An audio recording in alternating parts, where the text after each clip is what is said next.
They say the wind out here don't carry whispers, only warnings. You learn to hear the difference when you've lived this long on land too dry for mercy. It doesn't matter what name it had on a map. Folks stopped calling this stretch of earth anything but the broken edge long before I arrived. And yet, I stayed. It wasn't bravery that kept me here. It was the kind of quiet that doesn't ask questions. After everything I'd lost, that silence suited me just fine. My cabin's walls are older than my bones feel, stitched together with sun-bleached pine and stubbornness. The roof leaks when it wants to. The well gives water when it remembers. And me?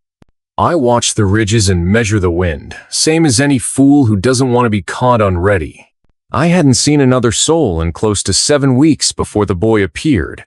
Or, to be honest, before I found the blood. Just a splash at first. Dark against the dust, barely visible unless the sun hit it right. But there it was. A streak, a trail, then nothing. I should have turned back. Lord knows I've ignored enough ghosts in my time to know when one's trying to warn me off. But something pulled me forward. I followed that blood like it owed me answers, deeper into the scrub brush and thorn choke, where the jackrabbits don't even bother running. The trail ended in a shadow beneath a collapsed mesquite, and that's where I saw him curled up like a kicked dog, still breathing, but only just. He couldn't have been more than 10, maybe 12 if I stretched it. Bronze skin cracked with fever, hair braided tight in the way I'd seen Comanche boys wear theirs. His shoulder was soaked in red, and not the fresh kind. It had dried and darkened, like the blood had been bleeding out for days. I stood there, rifle slung, boots planted, staring down at a child that half the valley would call an enemy. But I didn't see war paint. I saw bones too small to carry all that pain. He didn't speak. Didn't even flinch when I leaned in. I don't know what made me lift him. I tell myself it was instinct. Maybe it was guilt. Or maybe it was because his body was too light for death to take him just yet, and I figured someone ought to see that he didn't slip away unseen. He didn't scream when I moved him, just gritted his teeth and passed out cold. I carried him like I used to carry sacks of grain before the barn burned. Harder now, sure, but I managed.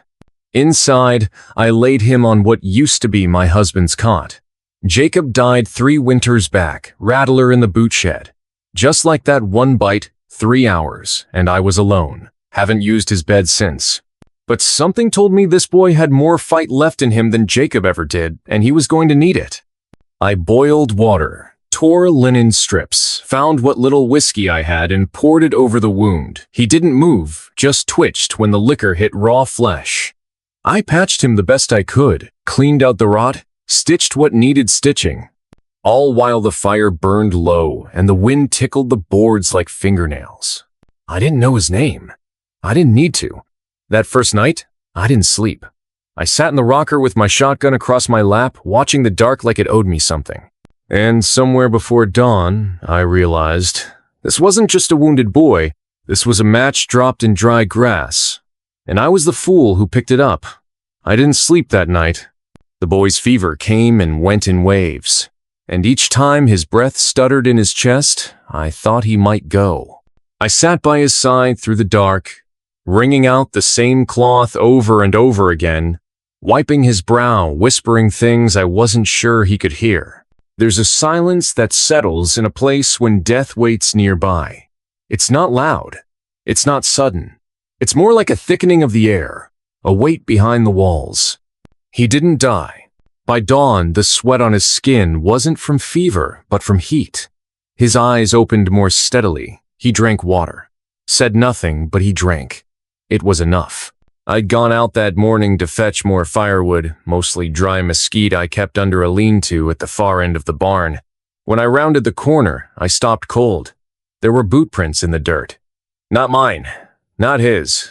Deep, wide, recent. 4 sets. I didn't panic, not yet. I counted the direction of the steps. They didn't approach the house. They circled. They had been watching.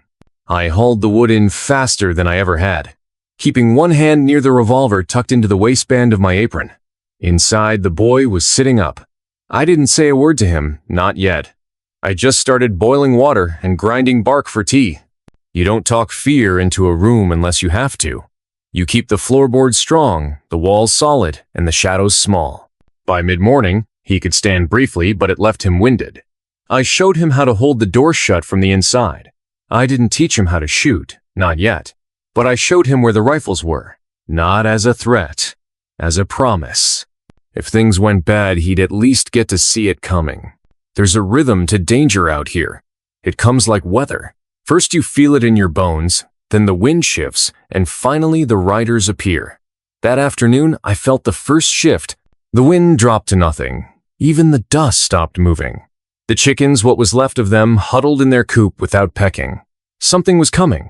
I checked the door 3 times, poured water into the basin, laid my knife on the table. It was near sundown when I saw them. 3 riders, far off, maybe a mile, paused atop a ridge like statues. They didn't move, didn't wave, just watched. He saw them too. "Those men," he said, voice hoarse but clear. "They're not Comanche." I nodded. "Settlers. Maybe ranchers, maybe worse." He didn't speak after that, just sat on Jacob's cot, eyes on the window. I could feel the same tension I had known when my husband died, when I buried him in the soil behind the barn with no preacher, no witness, but a sky that didn't care. As darkness came, I lit no lamps. We ate quietly. Salt pork, hard bread. Not enough to fill us, but enough to keep upright. He asked me once, "Why did you help me?" And I told him the truth. Because I'd want someone to do the same if it were my own. He didn't thank me, didn't have to. That night, I lay a rifle at every door. I moved the table in front of the window and piled sacks of flour to block the view. The boy laid quietly under blankets, eyes closed but not sleeping. Around midnight, we heard the first whistle. Not a bird, not wind. A signal. He tensed. "They're calling each other." I nodded. My hands moved on instinct, checking ammunition, counting cartridges. "You should run," he said suddenly. "They don't want you. Just me." I shook my head. "You run," I told him. "You can still make the tree line. I'd fall before the fence. Then we stay." And we did. Until the morning. When the sun rose, they hadn't moved, still up there on that ridge. But they weren't alone anymore. 2 more horses. A 6th man, this one with a spyglass. He didn't bother hiding it, scanned the cabin bold as brass. I waved once. Not friendly. Just to say, "I see you too." They didn't wave back. Inside, the boy, I still didn't know his name, then packed a satchel. "You planning on leaving?" "Soon. Before others come. You won't get far. Far enough not to bring death to your door." I stared at him. Small thing. Scar on his cheek. Eyes too old for his face. "Not yet," I said. He didn't argue. We spent the rest of that day like ghosts. Moving quietly. Watching. Preparing. He showed me how to make snares, how to tie bells with twine to warn if someone passed the north fence. I showed him how to stack crates beneath the window so he could shoot if he had to. We didn't talk much, not about what mattered, just kept busy, because busy kept fear at bay. Near dusk, he asked, "Do you have children?"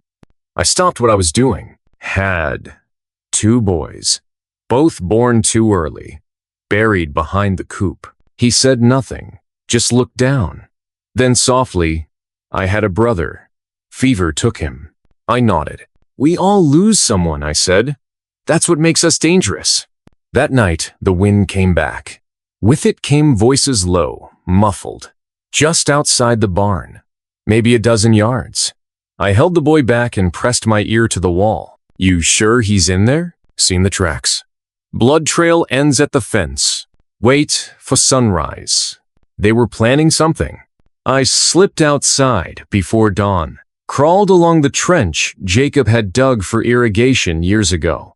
It hadn't carried water in months, but it carried me just fine. I watched from the edge of the field as the riders built a fire and sat down like they owned the land. One cleaned a rifle. One drank from a jug. One just stared at my cabin like it owed him something. By noon, they were gone again. Left ashes behind, left a message. I found it nailed to the cottonwood. A dead hawk with a piece of red cloth tied around its leg. I didn't need to ask what it meant. I buried the bird, burned the cloth. That evening, the boy finally told me his name. Sonny, he said. It meant the old one. A name too heavy for someone so young. Why are they after you? He hesitated, then said, because my father wants peace. I didn't understand, not entirely, but I knew enough. If peace had a price, someone was trying to stop it from being paid. He looked up at me. Would you still help me if it meant you'd die? And I didn't answer right away. Not because I didn't know, but because I did. Yes, I said, but I'll try damn hard not to. He smiled. Just a little. First time I'd seen it. Then the wind rose again, and I knew we wouldn't get many more nights like this. Because the fire they meant to bring wasn't just for him. It was for all of us. For women who didn't look away. For men who asked for peace. For children who lived when they weren't supposed to. The fire was coming, and I had started digging a second grave. Not for a body. For what I might have to become. The night after they left their mark on my shutter, I didn't sleep. I just sat by the window with my shotgun resting across my lap, watching the dark like it owed me answers. The boy Tawakana barely stirred.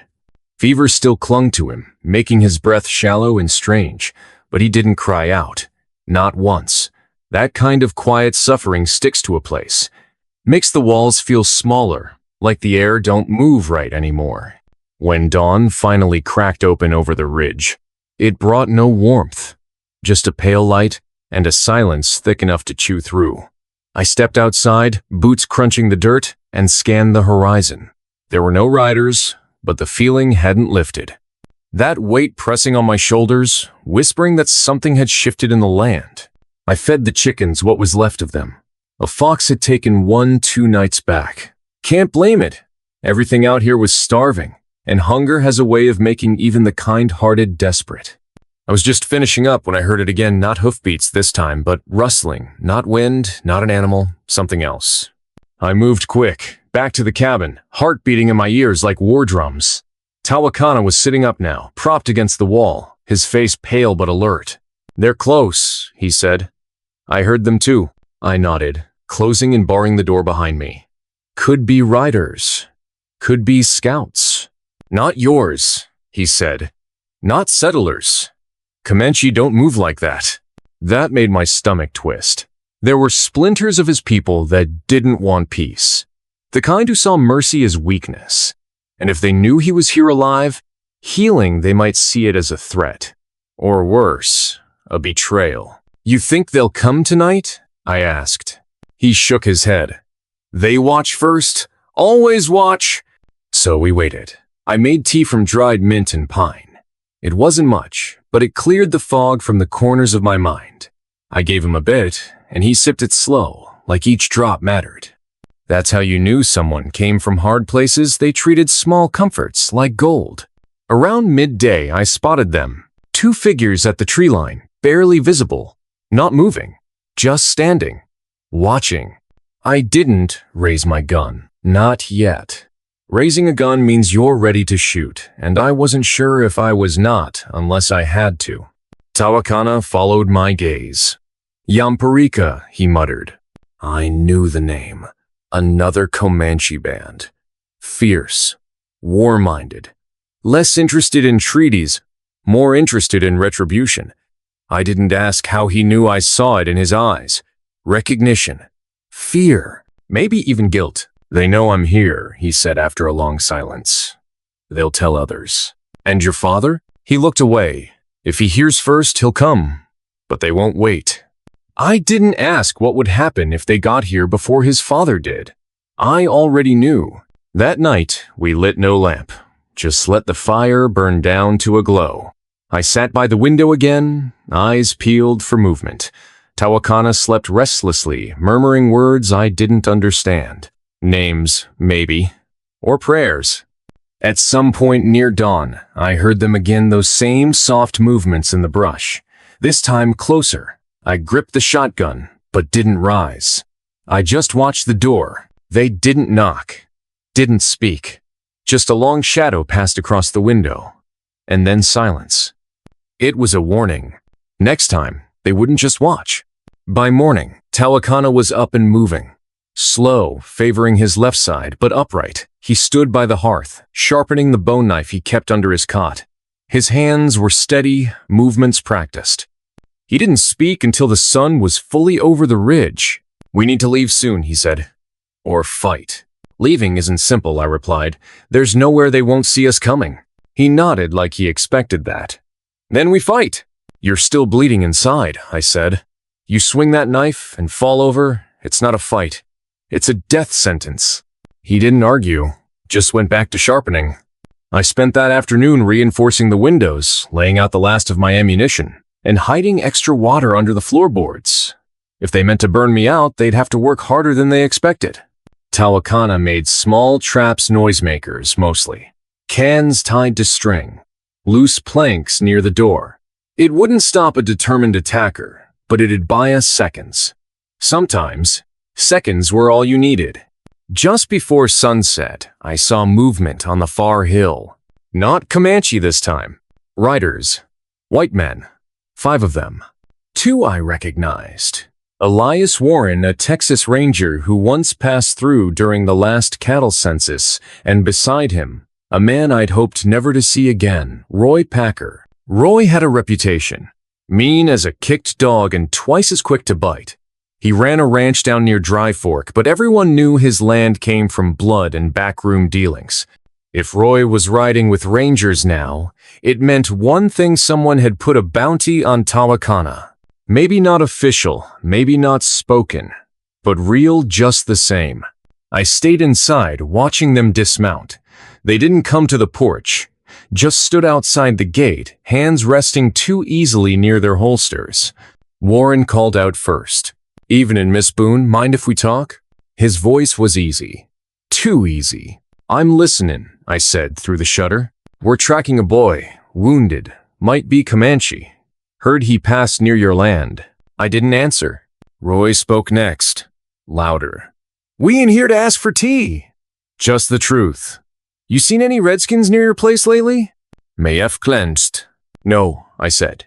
"Just rattlesnakes and liars." That shut them up for a second. "You sure about that?" Warren asked. "Sure as I need to be." There was a pause. Then Roy spat into the dirt. "If we find out you're hiding him, we'll be back, and it won't be with polite questions." They rode off after that, but not far. I saw the glint of a campfire on the next hill that night. They were waiting, planning. Tawakana and I didn't talk much that evening. We just prepared. I cleaned the rifle again. He tied his hair back tight and wrapped the bandage fresh. When he caught me looking at him, he nodded once. Not a smile, not quite, but something like trust. That night, before we turned in, I whispered something I hadn't meant to say out loud. "I won't let them take you." He didn't reply. Didn't have to. The promise hung heavy between us, heavier than blood. Outside, the wind picked up again, kicking dust against the walls, and in it I thought I heard voices. Not words, just warning. The kind of warning the land gives when something's about to break, and I knew then by morning, this place wouldn't be the same. Not ever again. By the 4th morning, I'd memorized the sound of his breath, shallow but steady, like a bird trapped under floorboards. Every now and then it hitched just enough to make me glance up from whatever I was doing, splitting, kindling, tending broth, cleaning the rifle. I'd learned not to ask if he was hurting. He never answered, not in words. But pain has a language all its own, and his silence spoke plenty. The fever had broken 2 nights prior, but the wound still ran angry and hot. I changed the dressing twice a day with the last of my whiskey and herbs.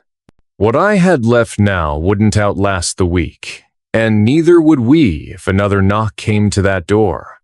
Outside, the air was thick with tension. Not heat, not exactly. More like the way air feels when a rattler's just out of sight and you know you're being watched. Every shadow seemed to stretch too long. Every tree branch bent a little off. I caught myself listening for hoofbeats, even when none came. Tawakana barely spoke. But when he did, his words were measured, like stones laid across a river. That morning, as I boiled more willow bark, he said, "They know I'm here, it's only time." I didn't ask who they were. I'd seen enough tracks out by the old well. Boots, mostly.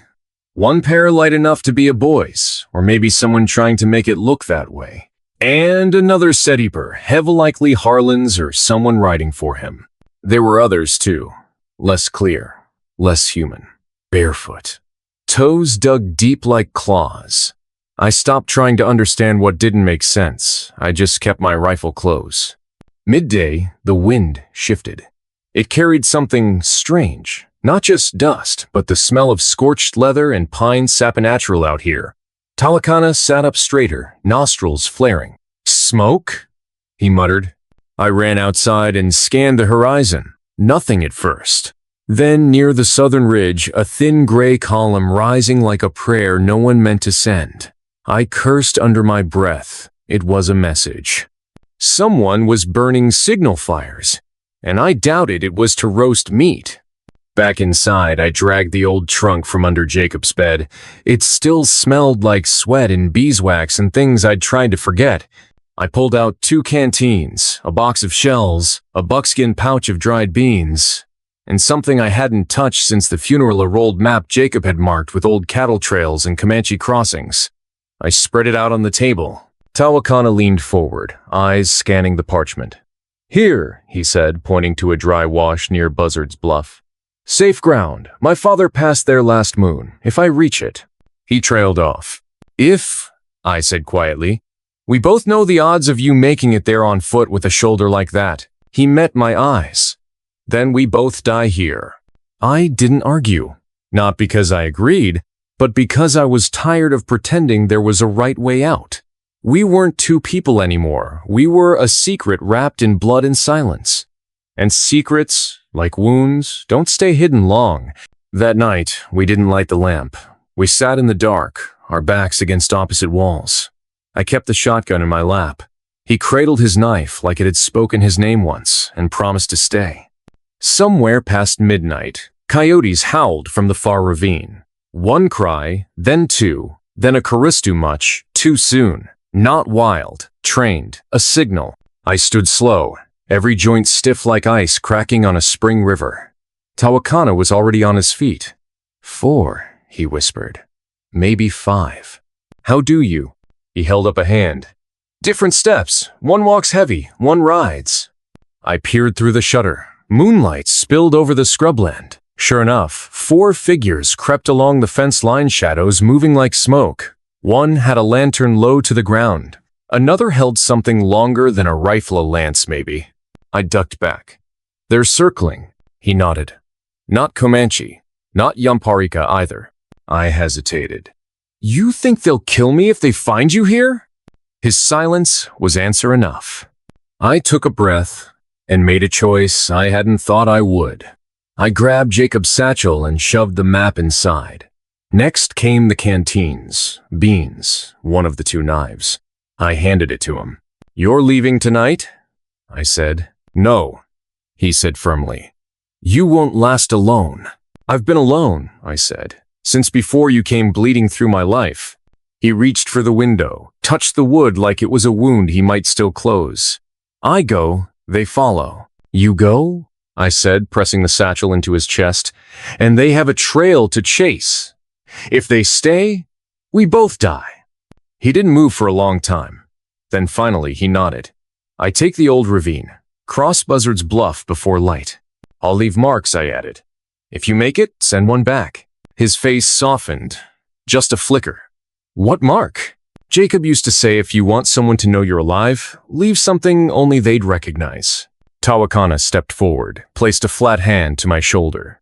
"Then I will carve it in stone." I watched him vanish into the dark, swallowed by brush and distance. Then I waited. The men came at dawn. They didn't knock, just surrounded the cabin like fire on dry timber. I counted 6, maybe 7. Harlan was among them. So was that bastard Crawford. "We know he was here," Harlan shouted. "We saw the tracks." "I buried my dog yesterday," I replied, stepping onto the porch with my rifle slung low. "Had to drag her out to the west field. Maybe that's what you saw." "You think we're fools?" Crawford barked. A woman living alone and somehow she don't hear an injured boy crawling through her yard? I didn't answer. Let them see what they wanted to see. Let them wonder how much I'd hidden. They stormed the cabin, tore through it like buzzards with teeth, found nothing but ashes and a made-up trail I'd laid with false prints and blood from a rabbit I'd butchered the day before.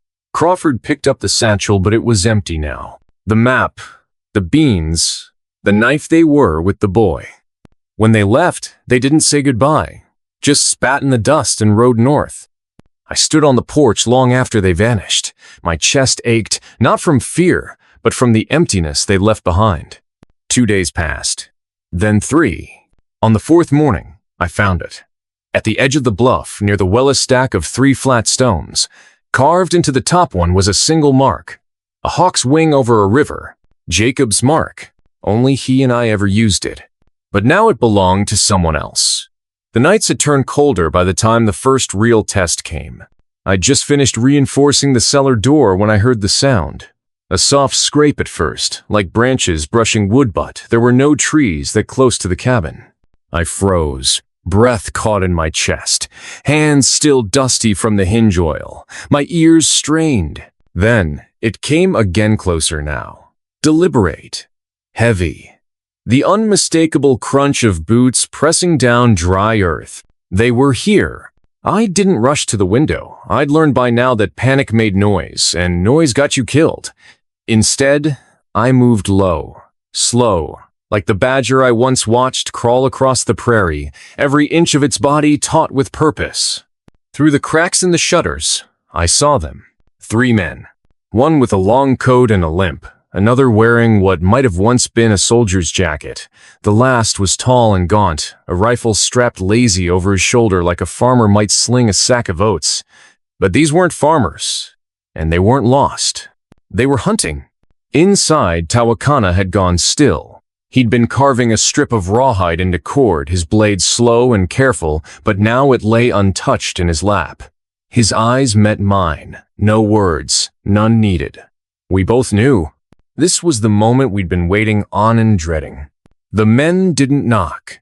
They circled instead, slow as buzzards, their boots dragging and kicking dust, leaving crescent tracks that curved around the house like claws ready to close. I reached for the rifle and motioned to Tawakana. He slipped toward the rear of the cabin, vanishing into shadow. He knew his place, just as I knew mine. If they came through the front, I'd buy time. If they forced the back, he'd strike first.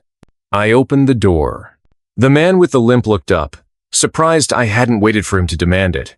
His smile was thin and crooked. "Evening, ma'am," he said, though I didn't answer. "No point playing kind with snakes." The tall one spoke next. "We're looking for someone. Thought you might have seen him." I leaned on the frame, one shoulder pressed into the rough timber, rifle across my chest like a question waiting to be answered. "You're not the first to come looking," I said. "But maybe you'll be the first to say who sent you." The man with the soldier's jacket stepped forward then, slower than the others. His eyes never left mine. A boy, wounded, Comanche, we were told he passed through here, could be dangerous. My blood cooled at that. They always said the same thing. Dangerous. Like it excused whatever came next. I shrugged. "Only thing I've seen dangerous lately is the drought. But you're welcome to look. Just know I've shot coyotes for less." They didn't laugh. Men like that rarely did. They didn't search right away either. They waited, watched. I could feel them peeling back layers with their eyes, reading the dirt under my nails, the angle of my boots, the shadow of movement that flickered behind me when I didn't mean it to. Then they stepped in. The floor creaked under their weight, the cabin swallowing their presence like a throat clenched tight. One of them bent low, lifting a tin cup from the table, sniffing it like a bloodhound. Another glanced toward the corner where Jacob's cot had once stood, now just a pile of blankets and firewood. I kept my body between them and the cellar door. Every breath felt like borrowed time. They didn't find him. Or maybe they didn't want tone out yet. The soldier turned back to me. "If you see him," he said, voice dry as paper, "he ain't just a boy. He's the son of Quail Feather. That makes him a message. And messages left unread, they cause trouble." He tipped his hat mocking, not respectful, and they left. I waited till they were specks on the horizon before unbolting the floorboard above the cellar. Tawakana emerged, breathing slow but sharp, sweat darkening his brow. I helped him out, my hands shaking harder than I wanted them to. He didn't speak. Just looked at me with that solemn fire of his, the one that said he understood what I'd risked. That night, I didn't sleep. I sat by the hearth, shotgun across my knees, the wind outside clawing at the shutters like a desperate animal. I listened to the land. I listened for hoofbeats, for the scrape of leather, for the sigh of ghosts. And I thought about what they said about Quail Feather. I knew of him. Everyone did, out here. A chief not just feared, but respected, even by his enemies. If this boy was his blood, then the men hunting him weren't just chasing revenge. They were chasing leverage. They wanted war. And Tawakana, fevered and healing in my home, was the match they meant to strike. Bedam, I'd made a choice. I packed a satchel what little I had that could help us survive a trek through the dry lands. Salt, flour, 3 strips of venison jerky. I tucked the eagle feather he'd given me between folds of cloth and filled both canteens from the well. If they returned, and they would, I wouldn't wait for them to knock. I'd take the fight to higher ground. Tawakana stood at the window when I told him. He didn't argue. He only asked one thing. Will we find my father? I looked past him, toward the eastern hills. I reckon if we don't, he'll find us. We set out at noon. I left the cabin door open, rifle shells scattered across the porch like a warning.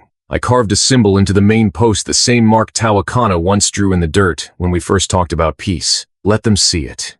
Let them wonder. We traveled light, moved quiet. I led the way down the gulch behind the barn, through the thicket where deer once hid from Jacob's traps. I knew the land like a second skin, but even I could feel the change in it. The quiet wasn't right, too still, too patient. Something waited. We crossed Buzzard's Creek by dusk, the waterline bone dry, the earth cracked like old leather. There was a hollow beyond it, shielded by stone spires and dry brush. Jacob used to call it the kettle, said it was where the wind boiled when the sky meant to break. We camped there for the night. Tawakana built the fire. I stood guard.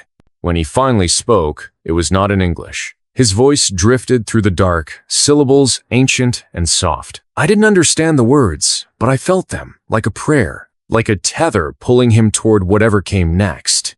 The stars that night were cruelly bright. I lay awake long after he slept, listening to the sounds of a world holding its breath. And I knew they weren't far. Not the riders, not his people, not the reckoning, only dust. And a few hours between us and whatever fate waited just beyond the ridge. They came at dusk, not with rifles raised or banners flying, but quiet as smoke trailing behind a dying fire. I saw them from the porch, 6 riders cresting the ridge to the west, silhouetted by the sinking sun. They weren't rangers, and they weren't Comanche. These men moved differently, cautious, deliberate, like they weren't just scouting, they were hunting. I'd seen that posture before, long before Tawakana came into my life. Back when raiders passed through, gutting cabins for what little wasn't nailed down. The land teaches you to tell who's starving and who's stalking. These men weren't hungry. They were circling something.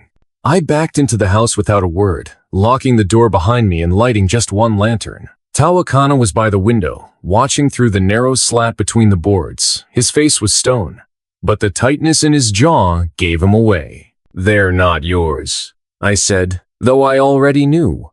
He didn't answer, he just nodded once. "What are they?" He hesitated then. "Yampirica. The ones who marked your tree." That was days ago now, back when we first found that black-dipped feather. I'd buried the damn thing under a stone near the well, like maybe I could bury the fear with it. But fear doesn't rot like other things. It stays, curled in your bones, waiting for nights like this. I moved to the table and unrolled the old cavalry map Jacob had kept folded behind the chimney stone. It was mostly useless these days, trails shifted, rivers ran dry, but it helped me think. "They're not here for diplomacy," I muttered. "No," Tawakana said. They're here for proof. I looked up. Proof of what? He glanced toward the door. That I'm dead. Or that you are. We didn't sleep that night. I made tea from bitterroot and mint, just enough to warm the gut, and we sat across from each other near the hearth, weapons close. Every now and then he'd close his eyes, listening, and I'd feel the air stretch thin between us. By midnight, the riders still hadn't approached. They were testing us, or maybe waiting for weakness. The kind you wear on your face after too many sleepless nights. I wasn't going to give it to them. You should lie down, I said softly. I don't sleep when wolves circle. Neither did I. Not anymore. Sometime near dawn, just as the horizon began to pale, we heard it a knock. Not hard, not violent, just certain. The way someone knocks when they already believe the door belongs to them. We said nothing. I reached for the Winchester, slow and quiet, while Tawakana slid toward the back, knife in hand. Then came the voice. Evenin', miss. Or mornin', I suppose. Name's Ferris. My men and I are just passing through. Might you have a spot by the fire? The nerve of the man. No apology. No explanation. Just a snake with a silver tongue. I didn't open the door. I never do without knowing what waits behind it. You're not passing through, I called back. This trail dead. Ends 2 miles east. Ah, pause. Well, now, sounds like you know the land better than we do. That's fine. We just need a drink, some rest. We don't mean no trouble. He didn't respond. He waited a few seconds more. Then his voice changed, cooled. Course, if there's anything in that house you don't want us finding, that's another conversation. So there it was. The reason they knocked? At all. Tawakana returned to my side, crouched low. 3 more behind the barn, he whispered. 1 on the roof of the smokehouse. I let that sit a moment. My land wasn't big. I could defend it, but not forever. Not if they wanted a siege. You think they'll attack? I asked. He didn't blink. Not tonight. But soon. When they know you're tired. I hated how right he was. Survival doesn't come with fanfare. It comes in inches. In meals stretched too far. In gates left open by accident. In the hour before dawn when your hands tremble too much to reload. We need allies, I said aloud, surprising even myself. Tawakana turned to me. There are none close enough to help. I didn't argue, but the thought wouldn't leave me. Maybe not close enough, but out there.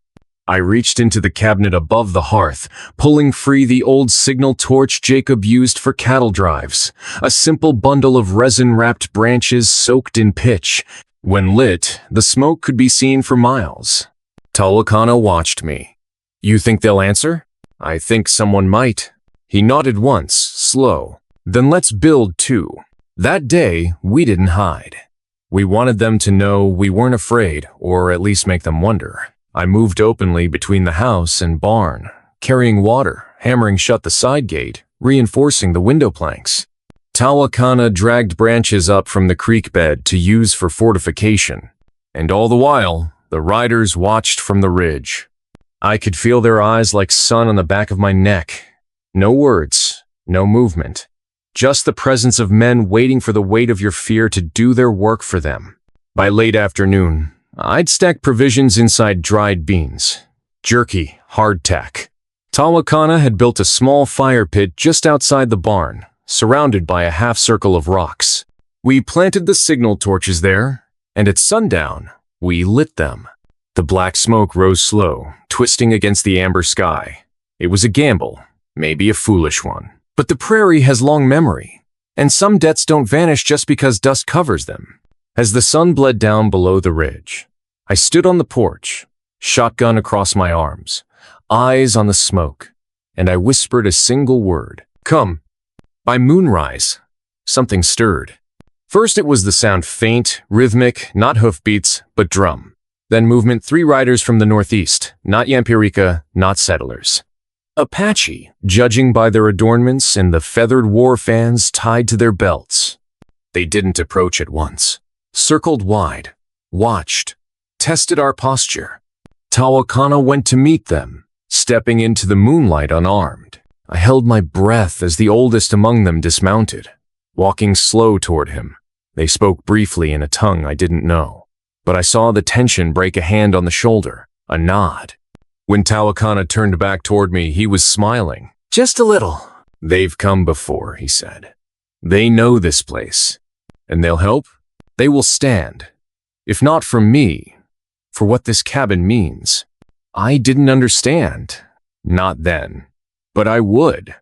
Because this place, this patch of dead earth and rusted nails and broken corn stalks, it had become something bigger than me. It was a line in the sand, and come morning, the wind would carry more than dust across it. The rain never came. It teased the horizon once days, it got our clouds rearing like beasts, only to retreat into the mountains, leaving the land brittle and cracked like old bones beneath the sun. The wind blew harder now, but it carried no mercy, only dust, grit, and the cold breath of coming violence. Everything in me knew it, the hush in the trees, the way the coyotes stopped their howling, the way the sky held its breath. Something was building, coiling beneath the earth like a snake too long starved, and we were its prey. Tawakana didn't sleep that night. I don't think he even blinked. He sat by the back window with his spear across his knees, the hide band around his shoulder tight, clean. He'd sharpened his blade until it sang with the slightest touch. And though he was just a boy, no more than 12, there was something ancient in the way he moved, like his bones remembered war, even if his heart had yet to taste it fully. I couldn't sleep either. Every creak of wood sent a twitch through my fingers. Every coyote yip sounded like a warning. I had my Winchester at the ready. But more than that, I had prepared my will, not the kind you write with pen and paper, but the kind you bury in your spine when you know the fight might be your last. The day before, we'd spotted fresh boot prints behind the barn again. This time they were closer to the door, and this time someone had left a mark on the glass. A smear of something red and oily, not blood. Grease. A symbol hastily drawn. A circle with a jagged slash through it. I didn't know what it meant, but Tawakana did. Yampirika, he said. They come tonight. I asked him once what it meant, Yampirika. He said it wasn't a tribe so much as a sickness that had splintered off from one. Men too angry to listen, too proud to bend. They didn't fight for land. They fought to hurt. And now, because Tawakana had chosen peace and chosen Methe, wanted him dead. Me too, by extension. Mercy makes enemies just as quick as bullets in a place like this. The moon was thin and weak that night, more bone than light. And when the dogs started barking down near the edge of the field, I knew it had begun. Not a full attack, not yet. Just noise, just tension, just enough to keep you awake, draw you out, make you show yourself. He didn't. I stayed inside. Tawakana did too. We waited. That was the first victory. They didn't get to choose our fear. We did. Morning came slow and red.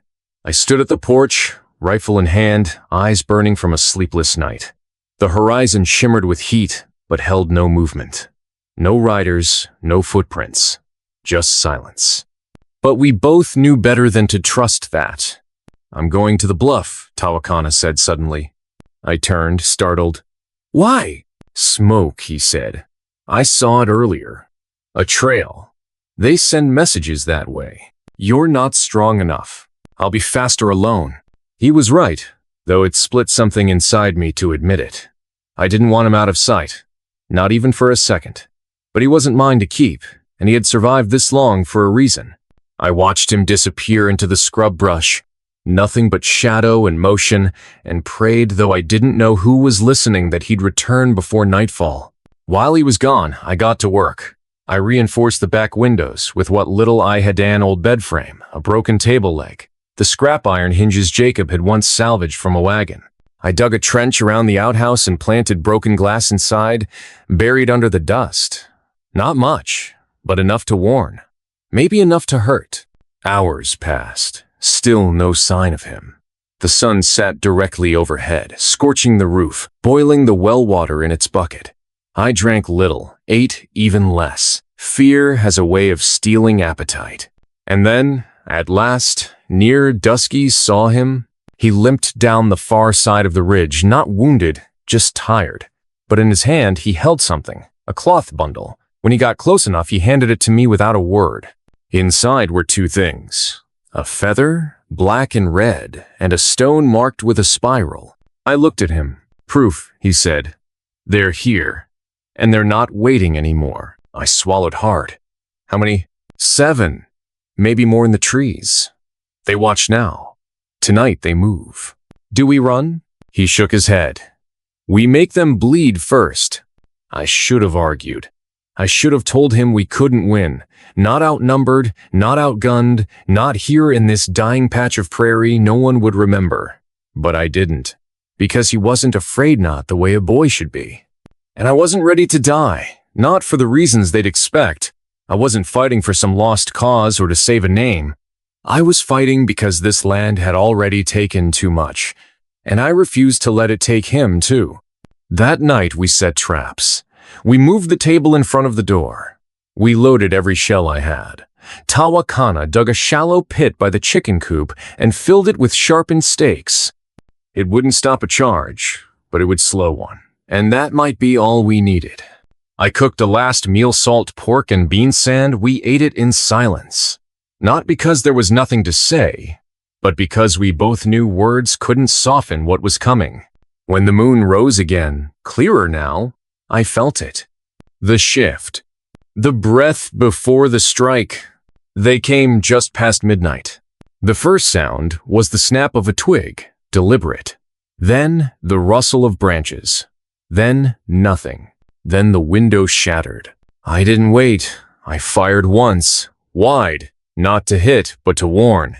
It worked. For a second, the air froze. Then the shooting started. Lead tore through the walls like angry teeth. I dropped to the ground, dragged Tawakana down with me. He had his spear in hand, but no way to use it yet. "Crawl," I hissed. "To the fireplace!"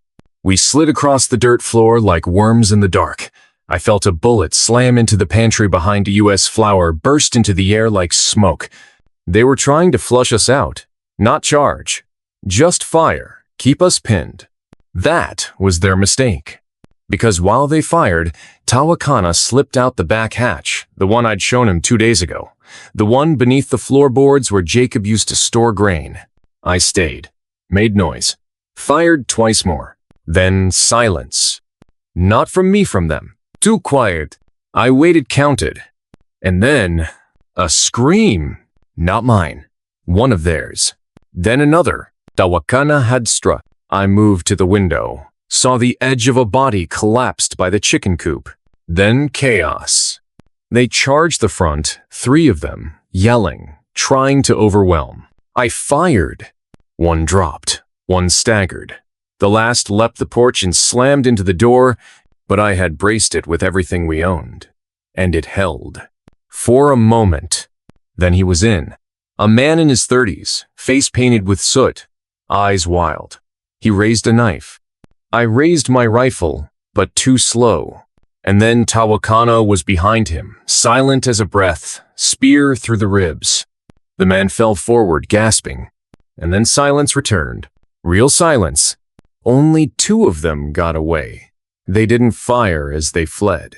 Didn't speak. Just vanished into the dark, as if the land had swallowed them whole. We didn't chase. We didn't need to, because the cabin still stood. And we were still breathing. And that, in this place, was a kind of miracle. The days felt longer now, stretched thin by tension and sleepless nights. The wind no longer whispered, it prowled. It had the sound of riders who hadn't yet shown themselves but were close enough to taste in the dust. Tawakana and I had lived side by side in wary silence for nearly a week, listening to every creak of the cabin's bones and scanning the horizon as if it were hiding secrets in its folds. I kept to my chores, but my hands had lost their rhythm. Every swing of the axe or scrape of the broom felt clumsy, haunted by some invisible thread drawing tighter around us. I caught myself talking aloud again. Not to Tawakana. Not really. To Jacob. Or maybe just to keep the fear from rotting my insides. I'd say things like, "You'd hate this wind." Or, "We could have moved east if you hadn't been so damn stubborn." I'd say it like he might answer back, like he might chuckle and say I was right. But the wind never answered. Tawakana said little, but I could tell he was changing.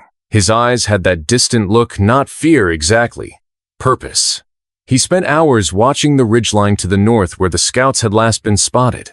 He carved symbols into small pieces of bark, sometimes burning them, sometimes tying them to the rafters. When I asked, he said they were prayers to keep the wrong spirits out and the right ones in. He wasn't just a boy anymore. He was becoming something more, something rooted in the land, bound to the earth in a way I'd never understand. And I think that scared me more than the riders. On the 6th morning since Crawford's threat, we found the message. It wasn't a letter or a bullet in the door, it was worse. A rabbit, gutted and hung from the fence by its own entrails. A crude warning, soaked in flies and malice. Tawakana said nothing when he saw it. He just took it down, burned it behind the barn, then scrubbed his hands with ashes and water. That night I couldn't sleep. Not even with the rifle across my lap. Every gust of wind rattled the shutters like knuckles tapping bone. I thought I saw shapes moving just beyond the edge of the field. Men or spirits, it didn't matter. Either way, they weren't friendly. At some point in the night, Tawakana stirred and came to sit beside me. He didn't ask why I was awake. He didn't need to.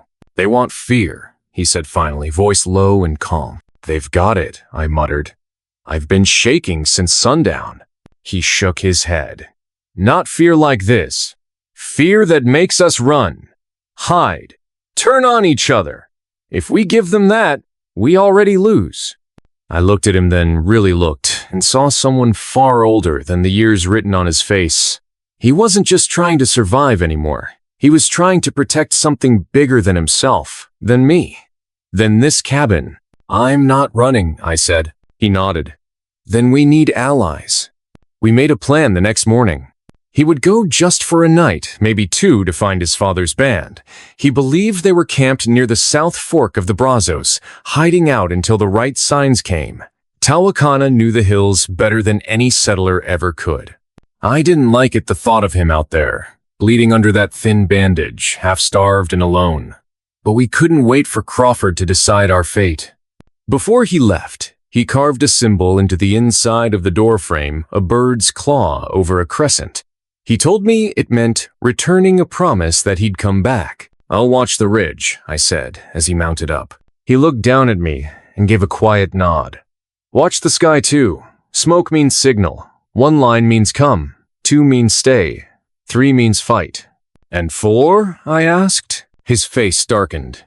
4 means bury. He rode off without another word. I spent the next day pretending to live normal, feeding the chickens, boiling beans, sweeping the porch. I didn't fool myself. They were watching. I left nothing to chance. Every window was loaded with shot. Every door had a fallback plan. If they came before Tawakana returned, I'd fight until I couldn't. On the second night, the wind shifted. Smoke. 1 line. I scrambled onto the roof with Jacob's old spyglass and aimed it toward the eastern ridge. There, just past the bluff faint, but real, a single thread of smoke curling into the bruised sky. He was calling me. At first light, I rode. I left the cabin boarded, the rifle strapped tight, the small pouch of dried meat and herbs tucked in my saddle. The prairie stretched open like a wound, dry and endless. My horse trotted steady, but even he could feel the tension in the air. I followed the creek bed, just like Tawakana told me. 3 hours in, I saw the stones, markers carved and arranged in a crescent, a sign I was close. And then I saw them, shadows between the cottonwoods, figures standing still as statues. They didn't draw weapons. 1 man raised a hand. I slowed to a stop. Tawakana stepped forward from the brush, weary but intact. Behind him stood Kwana. I'd heard stories of the chief, how he rode like a ghost, how his words could calm or kill. He looked at me without expression. Then he nodded once. You came, he said in slow, deliberate English. I said I would. Tawakana stepped beside him. She carries the feather, he said. That seemed to matter. Kwana's gaze softened, just a fraction. He motioned me to follow. We sat beneath a canopy of dead trees, men and women in silence, children peeking from behind hides. I'd never seen so many eyes so still. Tawakana spoke in their tongue, fast and clear. I didn't know the words, but I understood their weight. He was telling them what had happened, what was coming, what Crawford was planning. Then he stepped aside and looked at me. It was my turn. I stood, hands trembling. I didn't save a Comanche, I said. I saved a child. I didn't shout. I didn't beg. I just spoke. Those men that come for him, they want war. They want blood. They've lost, yes. So have I. But losing something doesn't give you license to destroy what's left. Tawakana's trying to build something better, and I'll fight with him if I have to. But I'd rather not. There was silence, then murmurs. Then Kwana raised his hand and everything stopped. He stepped toward me and held out a small satchel. Inside, a folded piece of cloth white, with a single red handprint. Hang this on your porch, he said. It means peace. To those who honor it. I took it. Then he turned away. Tawakana touched my arm. We return at dusk. I nodded. We would ride back together, but not alone. The sun had barely crested the dry horizon when we started back toward the cabin, Tawakana and I side by side, flanked by a small group of the Quadi warriors and some settlers who'd chosen peace over prejudice. The white cloth with the red handprint hung from my saddle horn, a fragile promise stitched from hope and the unyielding will to survive. It was a symbol none of us trusted fully, but all of us clung to. The land around us felt different somehow. Not softer, not kinder. The dust still bit the back of my throat, and the wind still carried whispers of danger, but less lonely, less like the earth itself was holding its breath. We rode quietly, every eye scanning the ridges and gullies. I kept my hand on the rifle not because I wanted to fight, but because I knew the weight of fear could twist a man's mind in an instant. When we reached the cabin, it stood waiting, the same weathered wood and cracked windows. The place where my world and Tawakana's had collided like storm clouds. Kwana stepped forward, his voice low and steady. This is a crossing point, he said. A place between two worlds. You have carried him across the threshold. Now we must carry peace. I looked at him, at the faces around me, settlers hardened by grief and fear, warriors marked by loss and honor, and for the first time, I saw not enemies, but people. The moment was fragile, balanced on a razor's edge. One word, one wrong move, and it could all shatter. Then Samuel Crawford rode up, that cruel mouth twisted into a sneer. His eyes burned with hate and something else, desperation. You think this will stop what's coming? He spat. This boy's blood calls for reckoning, for justice. There's no peace for what he carries. I stepped forward, voice steady despite the fire roaring in my chest. Justice isn't a gun. It's what we choose when the gun is silent. He laughed, bitter and hard, and the men behind him shifted, hands twitching near their weapons. But then something unexpected happened. Herbert Mitchell, the rancher who had lost so much but found something to hold on to, stepped out beside me. We don't want war, he said, voice firm but tired. Not again. Not here. A silence fell that felt heavier than any gunshot. Kwana nodded slowly, raising his hand in a gesture both ancient and urgent. Peace is not weakness, he said. It is the strongest sword we wield. For a moment, the only sound was the wind carrying dust and the scent of sage and smoke. Then, from somewhere behind the cabin, a child's laughter echoed. It was faint, a fragile thing, but it was real. Tawakana smiled, the first genuine smile I'd seen in weeks. That laughter was more powerful than any threat, more alive than any hatred. The men who had ridden here with guns now lowered them, one by one. Samuel Crawford's face twisted with something I couldn't name, fury maybe, but also defeat. He turned his horse sharply and rode away, his curses swallowed by the wind. We stood there, the settlers and the warriors, breathing in a silence that felt like salvation. That night, beneath a sky heavy with stars, we built a fire large enough to chase away the shadows that had followed us for so long.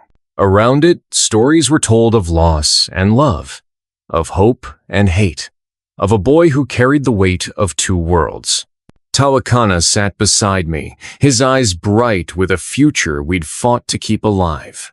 I held the eagle feather Kwana had given me, warm and soft in my hand. Mercy had been our weapon, and it had won. The dust would always hide the dead, but tonight it held the seeds of life. We were not just survivors. We were the beginning of something new. The morning air was crisp, but beneath it lay a weight, the kind only those who have stood on the edge of everything can feel. The land stretched out before me, vast and unyielding, yet somehow more alive than ever. It was a land marked by scars, old wounds that ran deep like the rivers that had long since dried up. But it was also a land where something new could grow. Tawakana stood beside me, his healed shoulder wrapped tight, eyes sharper now than when he first arrived, broken and bleeding on my porch.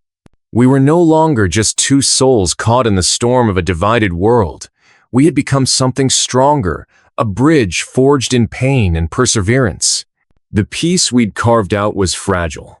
It hung between us like the thin morning mist, easy to dissipate but beautiful and full of promise while it lasted.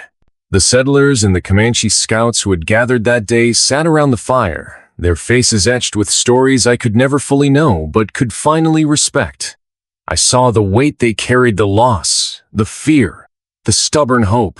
I knew that none of this was the end. It was a beginning. There would be those who still hated, who still feared the other.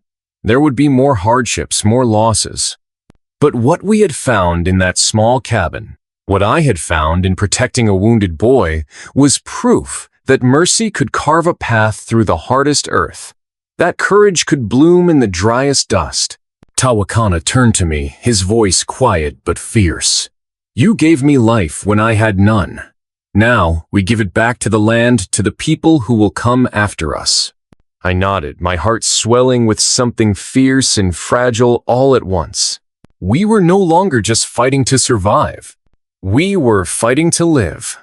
I stepped onto the porch, the eagle feather in my hand catching the sunlight, casting a flicker of hope across the cracked boards.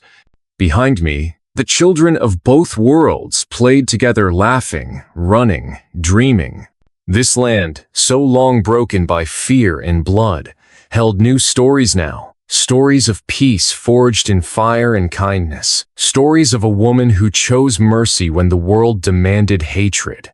Stories of a boy who taught us all that beneath the scars, we are all human. If you have ever found yourself standing at a crossroads, afraid, unsure, facing a choice that feels bigger than you, remember this story. Remember that courage is not the absence of fear, but the choice to face it anyway. That mercy is not weakness, but the strongest power we have. Because sometimes, the smallest act of kindness can echo across generations. And sometimes, a single life, a single choice can change the course of history. Thank you for walking this path with me, for bearing witness to a story that is as much yours as it is mine. If this tale stirred something in your heart, if it made you believe that peace is possible even when it feels out of reach, then share your thoughts below. Let me know how mercy has touched your life, or how you've chosen courage in the face of darkness. Don't forget to like, subscribe, and ring the bell to hear more stories that shine a light on the grit, grace, and unexpected humanity that defines us all. Because the fire we keep burning in our hearts, in our stories, is what keeps hope alive. And in the end, hope is what saves us.